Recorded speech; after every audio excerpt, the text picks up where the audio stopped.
தமிழ்நாட்டு மாணவர்கள் என்னை அப்பா அப்பா என்று சொல்ல சொல்ல எனக்கு இன்னும் பொறுப்பு அதிகமாக கூடிக்கொண்டே போகின்றது. இன்னும் அவர்களுக்கு நான் நிறைய திட்டங்களை தர வேண்டும் என்ற உத்வேகம் உருவாகியுள்ளது என்று சொல்லியிருக்கிறார். இன்றைக்கு சென்னையில் இருக்கக்கூடிய பல்வேறு மேம்பாலங்கள், மெட்ரோ ரயில் திட்டம், போக்குவரத்து கட்டமைப்பு, குடிநீர் திட்டங்கள், இவை எல்லாமே நம்முடைய முதலமைச்சர் அவர்கள் சென்னை மேயராக இருந்தபோது செயல்படுத்தப்பட்டவை. உங்கள் வீட்டில் உள்ள ஒரு அண்ணனாக நானும் உங்களுக்கு என்றும் துணை இருப்பேன். கடந்த 50 ஆண்டுகள்ல சென்னை அடைந்துள்ள அந்த வளர்ச்சியை வார்த்தைகளால் சொல்லிவிட முடியாது. சென்னை அந்த அளவிற்கு மிகப்பெரிய வளர்ச்சி அடைந்திருக்கிறது. வளர்ச்சி அடைந்த சென்னையினுடைய வரலாற்றை கழக அரசினுடைய பங்களிப்பை தவிர்த்துவிட்டு நாம் எழுத முடியாது.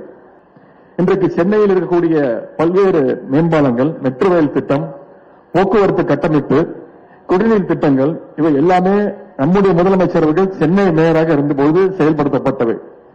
அன்றைக்கு மேயராக சென்னை எப்படியெல்லாம் வளர வேண்டும் என்று உழைத்தாரோ, திட்டங்களை தந்தாரோ, அதே உணர்வோடுதான் இன்றைக்கும் நம்முடைய முதலமைச்சர் அவர்கள் சென்னையுடைய வளர்ச்சிக்கு தனி கவனம் செலுத்தி வருகின்றார்கள். சென்னையுடைய வளர்ச்சி சீராக இருக்க வேண்டும் என்பதற்காகத்தான் அந்த எண்ணத்தில் தான் இன்றைக்கு வட சென்னை வளர்ச்சி திட்டம் என்னும் மகத்தான திட்டத்தை நம்முடைய முதலமைச்சர் அவர்கள் செயல்படுத்தி இருக்கிறாங்க. முதலமைச்சருடைய காலை உணவு திட்டமாக இருந்தாலும் சரி, அரசு பள்ளிகளில் சேருகின்ற, உயர்கல்வி சேருகின்ற பெண் குழந்தைகளுக்கு புதுமை பெண் திட்டம் மூலம் மாதம் 1000 ரூபாய் கல்வி ஊக்கத்தொகையாக இருந்தாலும் சரி, அதேபோல் மாணவர்களுக்கு மாதம் 1000 ரூபாய் கல்வி ஊக்கத்தொகை வழங்குகின்ற தமிழ் புதல்வன் திட்டமாக இருந்தாலும் சரி, பல்வேறு திட்டங்களை நம்முடைய முதலமைச்சர் அவர்கள் மாணவ செல்வங்கள் உங்களுக்காக செயல்படுத்தியிருக்கிறாங்க. அது மட்டும் இல்லாமல் நான் முதல் திட்டம், உயர்வுக்கு படி, இல்லம் தேடி கல்வி, வானவில் மன்றம், எண்ணும் எழுத்தும், கலை இலக்கிய போட்டிகள், இப்படி இந்தியாவிலே கல்விக்கென்று மாணவர்களுக்கு திட்டங்களை தருகின்ற ஒரே முதலமைச்சர் நம்முடைய திராவிட மாடல் முதலமைச்சர் அவர்கள் தான். அதனால்தான் நம்முடைய முதலமைச்சர் அவர்கள் தமிழ்நாட்டுடைய எந்த மாவட்டத்திற்கு சென்றாலும், எந்த பகுதிக்கு சென்றாலும் அங்குள்ள மாணவ மாணவிகள் மிகுந்த அன்போடு நம்முடைய முதலமைச்சர் அவர்களை அப்பா அப்பா என்று உரிமையோடு அழைக்கின்றாங்க.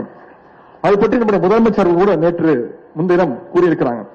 தமிழ்நாட்டு மாணவர்கள் என்னை அப்பா அப்பா என்று சொல்ல சொல்ல எனக்கு இன்னும் பொறுப்பு அதிகமாக கூடிக்கொண்டே போகின்றது.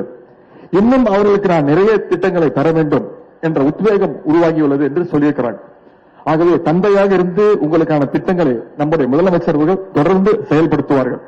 உங்கள் வீட்டில் உள்ள ஒரு அண்ணனாக நானும் உங்களுக்கு என்றும் துணை இருப்பேன் என்று கூறிக்கொண்டு இந்த இனிய விழாவிலே உங்களை எல்லாம் சந்தித்ததில் மிகுந்த மகிழ்ச்சி என்பதையும் கூறிக்கொண்டு, சென்னை மாநகராட்சியுடைய அடுத்த கட்ட வளர்ச்சிக்கு இன்னும் அதிகமான திட்டங்களை நம்முடைய அரசு தொடர்ந்து செயல்படுத்திக் கொண்டே இருப்பதையும் என்பதையும் இந்த நேரத்தில் உறுதியோடு தெரிவித்துக் கொள்கின்றேன்.